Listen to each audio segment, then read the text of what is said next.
5 underrated or overlooked albums from 2017.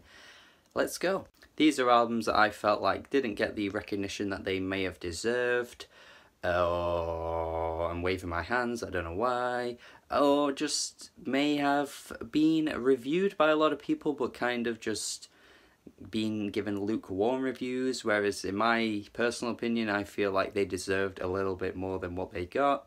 One quick honourable mention, Alegre. They had an album out this year called Ash, and I saw barely anyone talk about it, even though the singles, Deathless, which had Kamasi Washington on it, and then Away Away, which is a really beautiful track.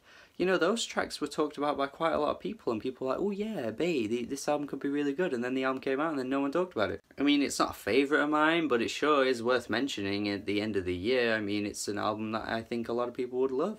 But yeah, here's my actual 5 albums that I'm going to recommend in this list, and hopefully you get something out of it. First one I'm going to mention, Japanese Breakfast, soft sounds from another planet. This was such a refreshing listen, honestly. That burp was great. But we have to talk about how much of a step up from Psychopomp this was. And the weird thing is that Psychopomp got so much attention, and it was just like that same reverb saturated indie pop that you've heard by every friggin' person over the past few years, your Mac DeMarcos, that kind of stuff. But this one, let me tell you, man, she stepped away from that sound and crafted some really just lush sounding music. The opening track is just, oh, when I hear that song, Diving Woman, oh, it's just orgasmic. I just didn't realise how good of a voice she had, because again, Psychopomp just didn't really display any of that.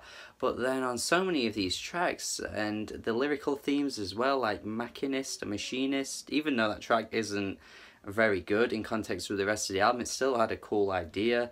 Later in the album as well, there's some other great concepts. Till Death was one of those tracks, and Boyish had such a melodic undertone to the track as well.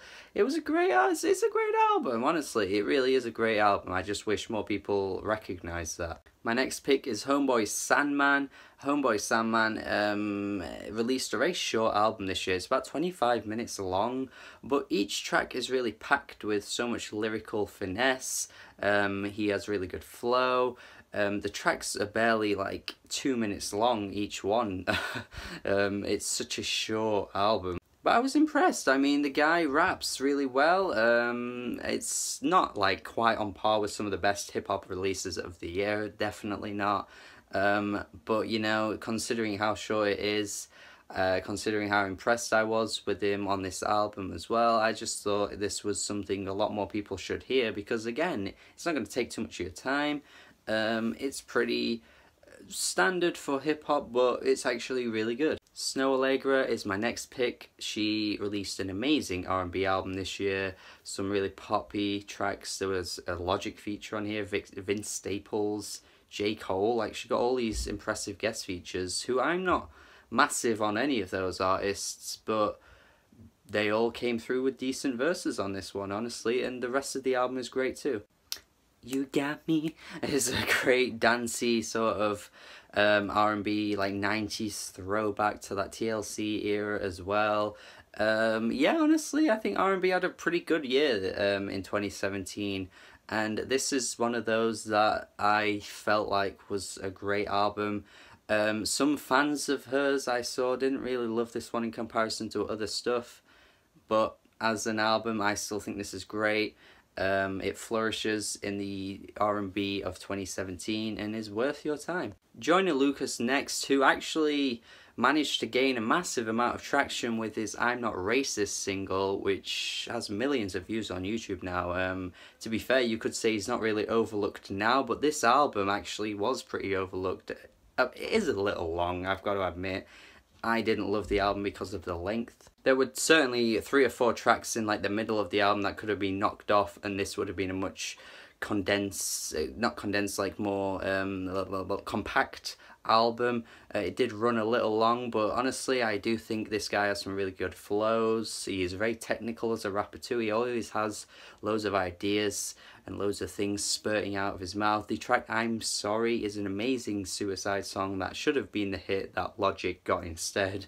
But this was a good album. This honestly was. I look forward to Joyner Lucas's music in the future. I think he's got more potential in him to release something greater, but this album in the hip-hop world wasn't discussed too much. It kind of got left behind a bit, probably because of the length, but I still think it's worth your time. And finally, a hip-hop album that is absolutely worth your time, Mr. Lif and Akrobatik. Mr. Lif has been around for years. He put out an album called I Phantom in the early 2000s, that like Def Jux era of hip-hop. Really good. And here he is with Akrobatik, the perceptionists they call themselves. They delve into politics in a really clever way. They make some really catchy choruses as well. It's like an indie rap album, but isn't like Uncommon NASA or Billy Woods, that kind of indie rap. It's more of like a better produced version of those. I still like those artists, but this one had more like interesting beats. The rhythms across the beats as well were pretty damn good. The hooks were there. The topics on the songs were really good too. I just don't know why no one talked about this. This was easily one of the best hip-hop albums of the year, and it just kind of got left behind. I mean, yeah, it's not the trendiest thing right now, but you know, it's still pretty damn amazing. I think these guys, honestly, the Perceptionists, have so much chemistry together as a rap duo. Yeah, this was great. And that's the list. That is the list. I hope you enjoyed this list. Let me know what you thought was underrated and overlooked in 2017. Let me know, and tell me some albums that I might not have mentioned here that you think were even more underrated than those, or if you thought these albums were actually overrated, whatever. But let me know either way. Thank you for watching, and have a good day.